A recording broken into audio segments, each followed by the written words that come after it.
और देखिए, जनरल रावत एक ऐसे योद्धा थे जिनके बुलंद इरादों ने हिंदुस्तान की सेना को नई ताकत दी, जिनका नजरिया दूरदर्शी था।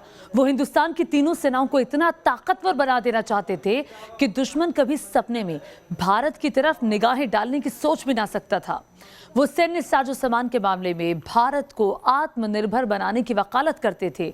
वो नए नए हथियारों से भारतीय सेना को लैस करने के मिशन में लगातार जुटे थे।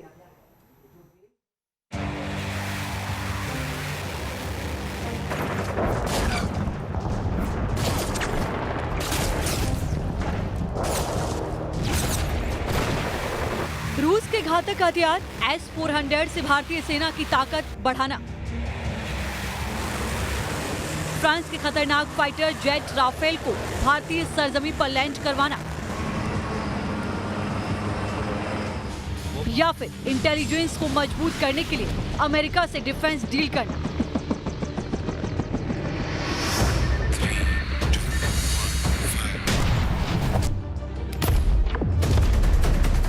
सीडीएस बिपिन रावत ने बहुत कम वक्त में हिंदुस्तान की तीनों सेनाओं को इतना ताकतवर बना दिया कि दुश्मन कभी फन नहीं उठा पाएगा।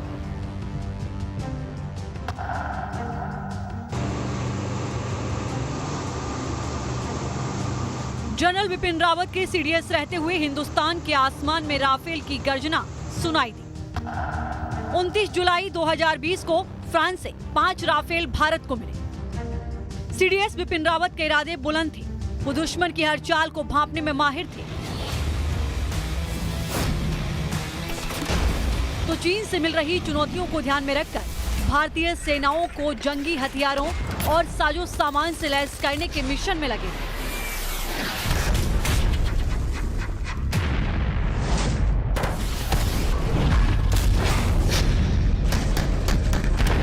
इसी के तहत उन्होंने भारतीय वायुसेना को चिनूक और अपाचे की ताकत दी।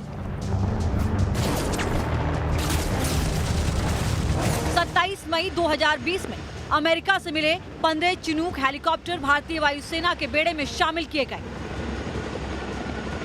जबकि मार्च 2020 में पहला अपाचे हेलीकॉप्टर अमेरिका से भारत को मिला।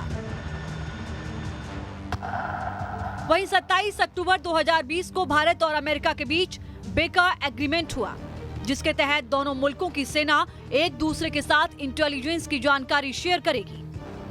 जबकि फरवरी 2020 में भारत और रूस के बीच 16 अरब डॉलर की डिफेंस डील हुई। मार्च 2020 में इजराइल के साथ 16,479 लाइट मशीन गन की डील हुई थी।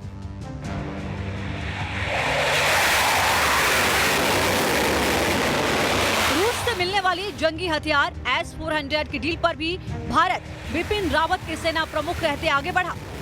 2019 में रूस के साथ S-400 की डील का पहला पेमेंट किया गया था कि बिपिन रावत ही थे जिनकी सोच दूरदर्शी थी, क्योंकि S-400 को लेकर अमेरिका कई बार विरोध जता चुका था। लेकिन बिपिन रावत ने अमेरिका के विरोध पर ध्यान देने के बजाय रूस के साथ डील पर आगे कदम बढ़ाने पर जोर दिया। इसके अलावा बिपिन रावत के सीडीएस रहते हुए जो आखिरी बड़ी डील हुई वो रूस के साथ 6 लाख AK-203 राइफल्स की डील थी। 6 दिसंबर 2021 को हुई थी।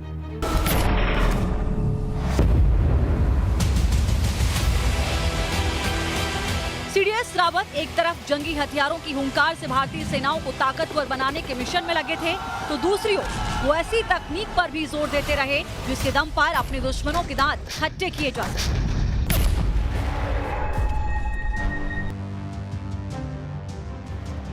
आर्मी के हथियारों को अपग्रेड करने के लिए स्ट्रेटेजिक पार्टनरशिप मॉडल पर बिपिन रावत की निगरानी में ही काम चल रहा था। इस मॉडल के तहत ही सरकार ने प्राइवेट कंपनियों को विदेशी हथियार निर्माताओं के साथ मिलकर फाइटर जेट, हेलीकॉप्टर, सबमरीन और टैंकों को साझा तौर पर बनाने की इजाजत दी थी। इस प्रोजेक्ट पर बिपिन रावत ने कहा था,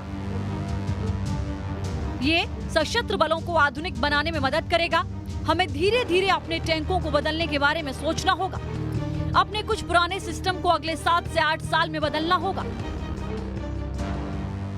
जनरल बिपिन रावत हर मोर्चे पर भारतीय सेना को दुनिया की सबसे ताकतवर फौज बनाने का सपना देख रहे थे।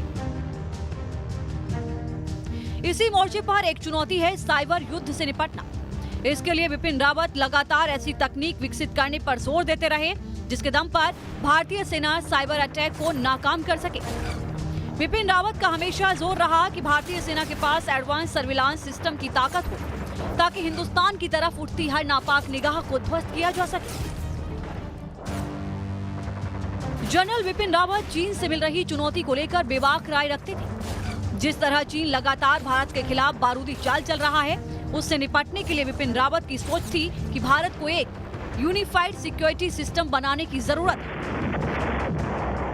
विपिन रावत ने एक बार जिक्र किया था कि सैन्य मोर्चे पर मिल रही चुनौतियों को ध्यान में रखते हुए रॉकेट फोर्स बनाने के बारे में सोचा जा रहा है। अब विपिन रावत भले ही हमारे बीच नहीं, लेकिन उनका शुरू किया गया मिशन कमजोर नहीं पड़ना चाहिए। हमारे सैन्य बलों और सुरक्षा ढांचे के आधुनिकीकरण में उनके योगदान को सदैव याद रखकर आगे कदम बढ़ाना जरूरी है। Team news nation. और इस रिपोर्ट के साथ ही वक्त एक छोटे से ब्रेक का।